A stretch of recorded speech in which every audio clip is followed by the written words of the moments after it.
There comes a moment in every empath's life when something inside them goes completely silent. Not broken, not angry, just done. Carl Jung discovered this wasn't depression or emotional exhaustion. He called it the final stage of spiritual awakening. And it terrifies everyone who witnesses it because when an empath stops caring, they don't become cruel, they become untouchable, and that changes everything. Jung spent decades studying patients who reached this state. What he found challenges everything we think we know about empathy, spirituality, and personal transformation. The moment the empath stops, caring isn't the end of their journey. It's the beginning of something far more powerful. And understanding why this happens might be the most important psychological insight you'll ever encounter. Before we understand why empaths stop caring, we need to see what brings them to that edge. Jung documented a consistent pattern across his most sensitive patients. These weren't people who occasionally felt things deeply. These were individuals whose entire nervous system functioned as an emotional receiver for everyone around them. They walked into rooms and immediately absorbed the psychological atmosphere. Family dinners left them exhausted from managing everyone's unspoken tensions. Friendships drained them because they carried both sides of every conflict. Romantic relationships nearly destroyed them because they felt their partner's pain more intensely than their partner did. Jung called these individuals the emotional shock absorbers of their social systems. They didn't just empathize with suffering. They absorbed it, processed it, and somehow transmuted it so others could function. Parents dumped their anxiety onto them. Siblings used them as free therapists. Partners treated them like emotional support animals who existed solely to manage their moods. And here's what made Jung's observation so disturbing. These empaths never complained. They accepted this role as their purpose. They believed their sensitivity was meant to serve others, that their gift obligated them to sacrifice their own peace for everyone else's comfort. They wore their exhaustion like a badge of honor, proof they were good people who cared enough to suffer. The cultural conditioning ran deep. From childhood, they had been praised for being understanding, for making others feel better, for keeping the peace. Every time they suppressed their own needs to accommodate someone else, they received validation. Every time they absorbed someone's anger to prevent conflict, they were told they were mature beyond their years. This positive reinforcement created a pattern of self-abandonment that felt like virtue. But Jung noticed something the empaths themselves couldn't see yet. Behind their compassionate facade, their psyche was keeping records. Every manipulation, every betrayal, every moment someone took advantage of their kindness. The empath's unconscious mind wasn't just absorbing these experiences randomly. It was cataloging patterns with surgical precision. Consider a composite case profile that illustrates this dynamic perfectly. We see this pattern in the narrative of an individual who spent 15 years managing their family's dysfunction. They knew exactly which words would trigger their mother's guilt trips. They understood the precise emotional sequence their father used to avoid accountability. They could predict when siblings would manufacture crises to regain attention. They had mapped every psychological game being played around them with the accuracy of a photographer charting familiar territory. But here's what Jung found most remarkable. Despite possessing this knowledge, they never weaponized it. Not once. They just kept absorbing, kept caring, kept giving until something fundamental inside them began to crack. Their consciousness had become a detailed archive of everyone else's patterns, while their own needs remained buried under layers of service and sacrifice. This created what Jung identified as a dangerous psychological split. On the surface, the empath appeared functional, even thriving in their role as caretaker. But beneath that surface, resentment was accumulating like pressure in a sealed container. Not conscious resentment that could be expressed and released, but unconscious resentment that poisoned their sense of self. The breaking point always came from betrayal. Not simple disappointment or minor conflict. Profound betrayal from someone the empath had protected, defended, and loved unconditionally. Jung documented this trigger point across dozens of cases, identifying it as a catalyst that forces shadow integration. Let's examine a narrative illustration that demonstrates this pattern. Consider the story of someone who discovered their partner's infidelity after years of managing that partner's emotional instability, depression, and anxiety. Or perhaps the adult child who learned their parent had been speaking cruelly about them behind their back after decades of serving as the family's emotional glue and mediator. Or the friend who discovered devastating lies after years of carrying secrets and providing unconditional support. What made these betrayals so destructive wasn't just the act itself. It was the empath's sudden recognition that they had seen the warning signs all along and ignored them. Their intuition had screamed the truth for months or years, but they had silenced it. They had chosen to believe the best in someone who was showing them exactly who they were. They had betrayed themselves to maintain their fantasy of who others could become. This self-betrayal cut deeper than external betrayal. The empath realized they had participated in their own exploitation. They had ignored their inner voice, dismissed their gut feelings, and overridden their boundaries to maintain relationships that were destroying them. The anger they felt wasn't just toward the betrayer. It was toward themselves for allowing it to continue long after they knew better. Empaths aren't broken. They're alchemists in progress. The Alchemist Path gives you drills, young-based boundaries, and 3 exclusive chapter videos to turn overwhelm into clarity by Surreal Mind. 236-page downloadable ebook in stock. Begin now at the Surreal Mind. Calm. That realization shattered something fundamental, not their heart, their illusions. Jung called this the withdrawal of projections. The empath had been projecting goodness, potential, and innocence onto people who didn't possess these qualities. They had been seeing not who people were, but who the empath desperately wanted them to be.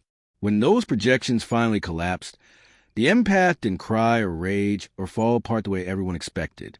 Instead, something far more terrifying happened. They became quiet, unnaturally calm. Their eyes changed, not with tears, but with clarity. The fog lifted, and for the first time in their lives, they saw reality without the distortion of their desperate hope. Jung described this moment as one of the most chilling psychological transformations he had ever witnessed in his clinical practice. The empath stopped performing emotional labor. They stopped managing other people's feelings. They stopped explaining, justifying, or apologizing for their own needs. They didn't announce these changes. They didn't make dramatic declarations. They simply stopped participating in the dysfunctional systems they had been holding together. Family members who had relied on them to mediate conflicts suddenly found themselves having to face each other directly. Partners who had used them as emotional crutches discovered they could no longer provoke the familiar reactions. Friends who had treated them as free therapists encountered boundaries where endless availability used to be. The empath had withdrawn their energy from the emotional economy that depended on their exploitation. And here's what made this transformation so disturbing to others. The empath wasn't angry. Anger would have been familiar, manageable, something others could work with or manipulate. They knew how to handle the empath's anger because it always dissolved back into forgiveness and resumed caretaking. This wasn't anger. This was complete indifference to the emotional games that used to control them. People around them tried everything to provoke the old responses. They manufactured crises. They played victim. They guilt-tripped and manipulated, but nothing worked. The empath had unplugged from the emotional matrix that once controlled them. They watched these attempts with detached curiosity, like a scientist observing predictable behavior in a laboratory setting. Jung identified this as the integration of the shadow. Every empath carries a shadow self they've been taught to deny. The part of them that's selfish, that prioritizes their own needs, that refuses to save people from themselves. Society had convinced them this shadow was evil, something to be suppressed and overcome. Religious teachings told them selflessness was virtue. Cultural narratives praised endless sacrifice. Family systems rewarded their self-abandonment. But Jung understood that this shadow wasn't evil. It was the empath's survival instinct. It was their psychological immune system trying to protect them from being consumed by others' dysfunction. When the betrayal finally forced them to integrate this shadow, they didn't become cruel. They became complete. The selfish shadow merged with the compassionate light, creating something society had never prepared for. An empath who could feel everything, but chose consciously where to direct that feeling. An empath who saw through manipulation, but no longer felt obligated to pretend they didn't. An empath who loved deeply, but only those who had earned access to that love through reciprocity and respect. This is what Jung meant by the final stage of spiritual awakening, not transcending the ego, but integrating all aspects of the self into conscious choice. The empath had spent their entire life caring for others at their own expense. Now they were learning to care for themselves with the same intensity they had once given away so freely. This wasn't selfishness. This was self-preservation. Finally being honored as sacred. The shift in energy was immediate and unmistakable. Where the empath had once radiated warmth indiscriminately, they now emanated something more selective. Not coldness, but consciousness. They no longer leaked emotional energy to anyone who demanded it. Their presence felt different, grounded, impenetrable. They had become what Jung called selectively empathetic. This selectivity looked like boundaries to some and cruelty to others. The empath stopped responding to manipulative texts immediately. They let phone calls from energy vampires go to voicemail. They said no to requests that once would have guilt them into automatic yes. They stopped attending family gatherings that left them emotionally devastated. They ended friendships that had always been one-sided. They walked away from people they had spent years trying to save. But here's what outside observers missed. The empath hadn't stopped caring about these people.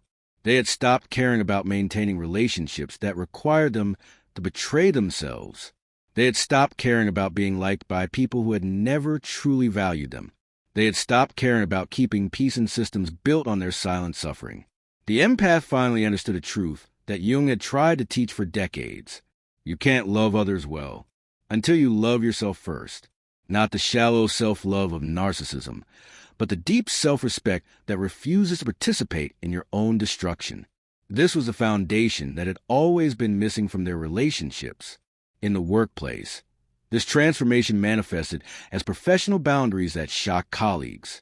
Consider a composite example based on strictly observed patterns in Jung's later writings.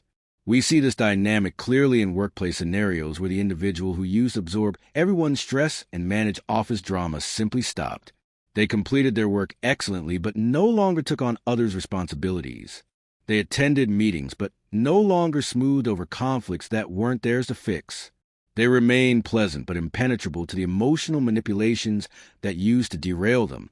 Managers who had relied on them to do three people's jobs suddenly faced someone who worked their contracted hours and nothing more.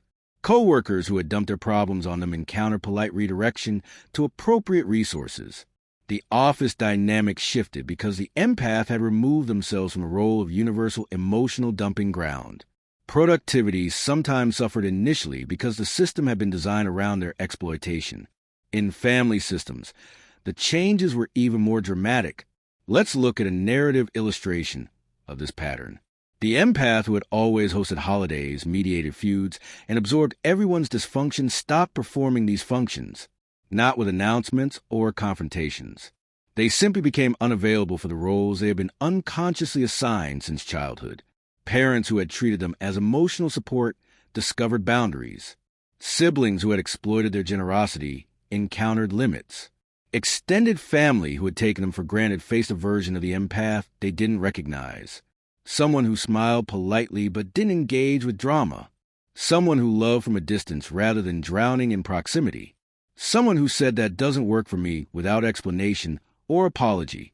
The family often responded with shock and accusations. How could you be so selfish? What happened to you? You've changed.